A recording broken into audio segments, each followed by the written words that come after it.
me contacto en este momento con Alberto Capella. ¿Cómo estás, mi querido Alberto? Buen día. Hola, querida, qué gusto, como siempre, estar aquí contigo. Buen día. Igualmente. Oye, pues nada, supongo que tendrás alguna opinión al respecto de entrada del video que subió López Obrador. Ya, yo creo que pues lo vimos todos, si no enteros, sí buena parte. Yo sí me lo aventé todo, la verdad. Bueno, el que nos hemos acostumbrado a escuchar una narrativa verbal y un lenguaje corporal o una actitud distinta, ¿no? El hecho de decir de que acabamos con la corrupción y de repente los grandes escándalos del círculo cercano, pues es una muestra clara de que el decir y el hacer, pues no es parte precisamente de la actitud congruente. Y ahora, bueno, pues no quiero intervenir en política, pero salgo en un momento en donde Sí. hay una serie de problemáticas y pareciera que esa ventanita, pues es la típica de las mangueras de los bomberos que dice rompas en caso de ser necesario, ¿no? Entonces, salga públicamente en dado caso de ser necesario y pareciera que pues las últimas 6 semanas particularmente han sido de enormes crisis en el país, de una serie de situaciones y de una cosa muy concreta, querida Adela, una implosión del sistema gobernante, del grupo gobernante, una serie de conflictos entre unos y otros. No cabe duda que pues, muchas veces los pleitos entre familias son mucho más sangrientos y complejos que cuando son con personas ajenas. Y es lo que hemos estado de alguna forma atestiguando en los últimos tiempos, a escaso un año de esta administración, de este sexenio. Oye, ¿coincides en que es sintomático en que las cosas no andan muy bien en Palacio y en el movimiento, no? Yo considero que hay diferencias y, pues se llevan pesado, ¿no? Sí, pues eso pues, pareciera que no hay necesidad de oposición, o sea, y es una situación reiterada, es una historia que México ya vivió con el PRI, la lucha interna, y seguramente la propia naturaleza humana de pues nos lleva a esa visión, pues, controlamos todo, el conflicto o el debate o la competencia electoral está únicamente en muchas regiones de México en la elección interna del partido gobernante. Las elecciones constitucionales pareciera que son puro trámite. Entonces, pues claro que las ambiciones, el decir que cada quien tiene sus méritos para obviamente accesar a ciertas posiciones de poder, pues obviamente está generando estas controversias, estos conflictos y pues insisto, se están dando prácticamente con todo. Lo que yo he observado en algunas regiones del país, en mi propia tierra, pues es ese conflicto. Elecciones adelantadas, por ejemplo, Baja California 3 años antes, ya hay una serie de suspirantes desde el año pasado, ¿no? Buscando obviamente la sucesión, y eso no se veía cuando hay gobernantes sólidos que pues no permiten que nadie se salga del huacal, porque obviamente eso genera un ambiente donde puede atentar contra la gobernabilidad y el status quo de poder en turno. Entonces, creo que todo eso está pasando y es consecuencia de las decisiones no del año pasado ni antepasado, es el Sí, claro. sistema que empezamos a observar a partir del 2018, ¿no? ¿Te preocupó algo del video? Yo considero que lo esperábamos de esa manera y bueno, pues ya sabemos lo que va a pasar, es un reposicionamiento en muchas regiones de México. No les digo lo que tienen que hacer, pero se lo sugiero, ¿no? Y si no aceptan esa sugerencia, pues ya pagarán las consecuencias. Entonces, es ese doble discurso, creo yo, que se va a dar, le va a permitir tener un contacto directo en muchas regiones del país. Y obviamente pues su imagen, su poder, su nivel de influencia es insustituible. Y bueno, pues veremos qué sucede. Es una película ya repetida en muchas ocasiones en México. Me he estado dando también a la tarea de leer muchos comentarios de historiadores y cómo ejemplifican lo que estamos viviendo ahorita con algunos pasajes de la historia de México. Entonces es muy interesante, veremos qué sucede. Mientras tanto, la parte que más me preocupa a mí, Adela, es que los problemas torales del país, pues ahí siguen, esperando que alguien se acerque para ver si se pueden atender, ¿no? Ya. Oye, Alberto, tú haces una interpretación interesante de la salida de Gertz Manero de la Fiscalía Sí. General de la República. ¿Cómo lo ves? Pues mira, la renuncia de Alejandro Gertz Manero no se explica solo por una presión de Palacio Nacional o de la propia Ejecutiva Federal, o por las filtraciones de Huachicol, del asunto de Rocha y todos los escándalos que hemos visto. Yo considero que la verdadera razón es más simple y un poquito de mayor profundidad. México necesita liderazgos capaces, como decía yo, de trabajar, ese concepto de las 20 horas de trabajo es un concepto que los titulares de seguridad en mi tiempo manejábamos. ¿Cuántas horas trabajan? Pues 20, o sea, no tengo tiempo ni de dormir. Y eso obviamente requiere pues tener la capacidad, la energía, los reflejos y la presencia física para que las condiciones funcionen. Cuando no sucede eso, las instituciones tienden a tener niveles importantes de ingobernabilidad, a que los niveles medios empiecen a filtrar información, empiecen a manejar agendas propias y meten en un circuito de conflictos de carácter político o legal a los titulares de estas instituciones por la falta de atención. Y eso seguramente a los 79 años de edad y mucho menos a los 86, querida Adela, es físicamente imposible. No es natural, humanamente natural que esto pueda suceder. Estas filtraciones de Huachicol, de Rocha, que impactaron obviamente en esta distracción emotiva del certamen de belleza, y la información sensible que ha golpeado a la Cuarta T, exhibieron una fiscalía sin control, una fiscalía ingobernable, con mandos descoordinados, sin disciplina interna, y ahí se rompió obviamente el control, y yo considero que de ahí empieza la salida de Alejandro Gertz Manero.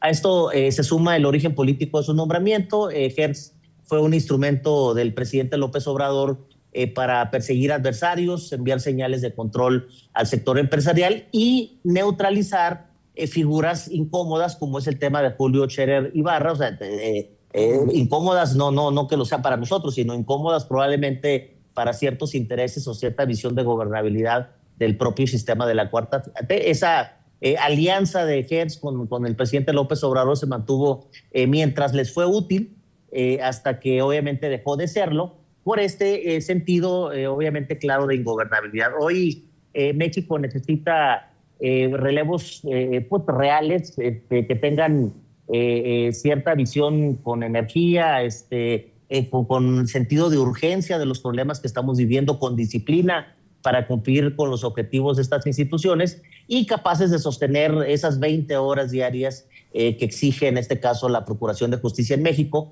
Y en definitiva, cuando el fiscal se cansa, pues se cansa la justicia y se cansa el país entero y estamos viviendo esas consecuencias.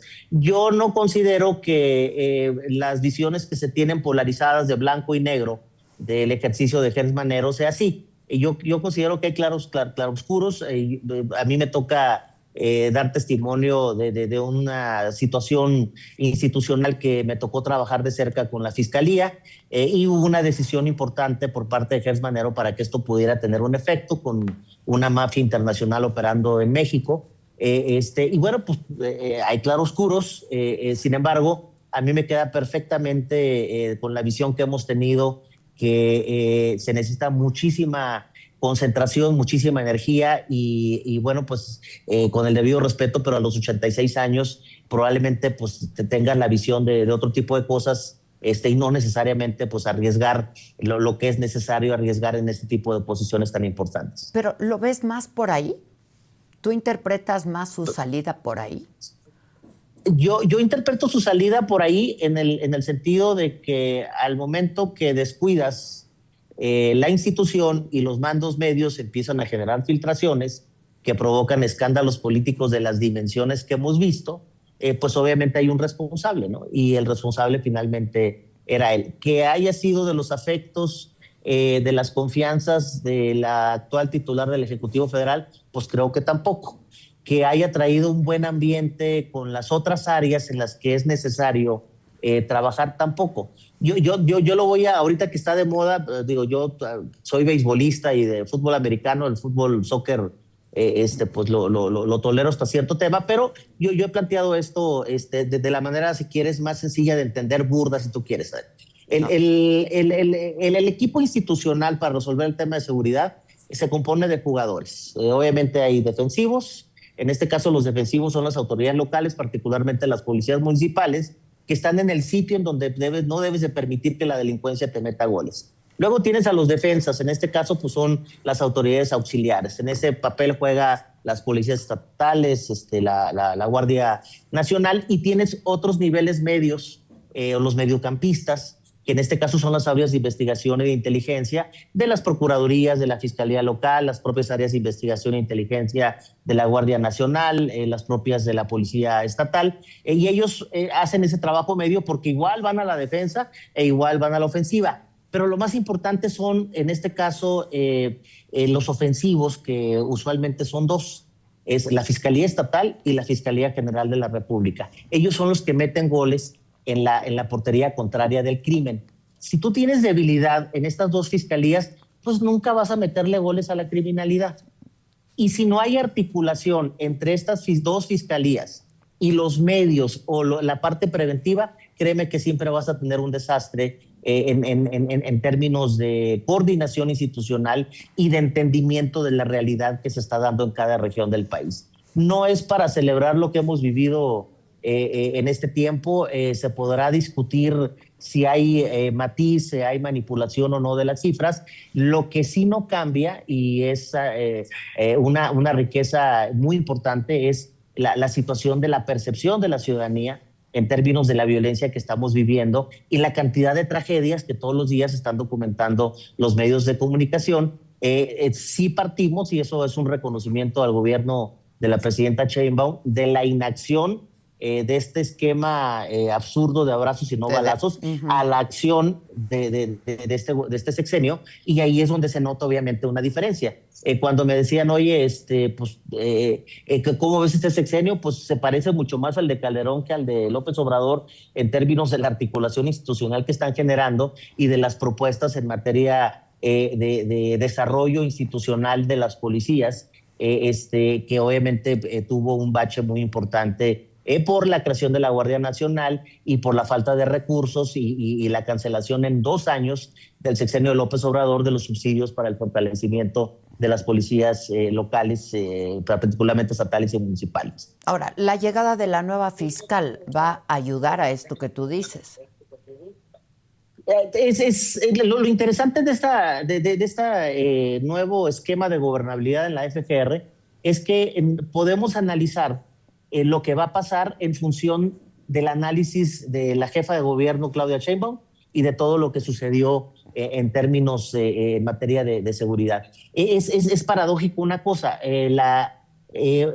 probablemente la autoridad local, la jefa de una autoridad, ya sea Estado, en este caso la Ciudad de México, que es igual a lo que pasa en los estados, fue la única que le dijo al presidente López Obrador que ella no se iba a alinear con la visión de la militarización y el recibir a las titulares, ya sea marinos o soldados, generales, almirantes, contraalmirantes, como titulares de las áreas de seguridad. Y ella planteó desde el inicio del 2018 una visión civilista, primero con Jesús Horta y luego con Omar García Harfuch. Entonces, esa visión es muy interesante porque, siendo la más cercana, fue la única que se rebeló y dijo, yo no quiero esto.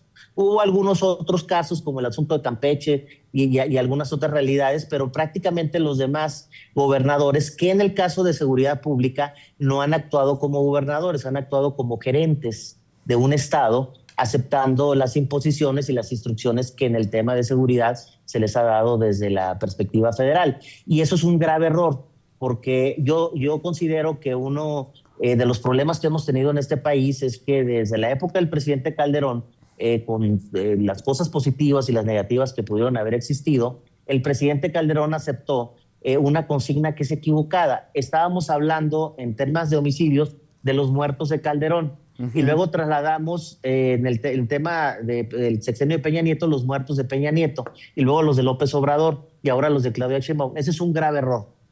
Y cuando el presidente López Obrador decide centralizar la seguridad a través del tema de Guardia Nacional, que no funcionó, comete, obviamente, afianza ese error lamentable, porque no son los muertos de ellos, Adela.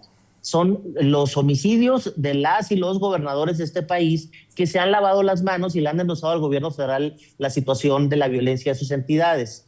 Y han eludido, por comodidad, por miedo, por lo que tú quieras, algunos por cooptación criminal, el atender de manera responsable la parte que les toca.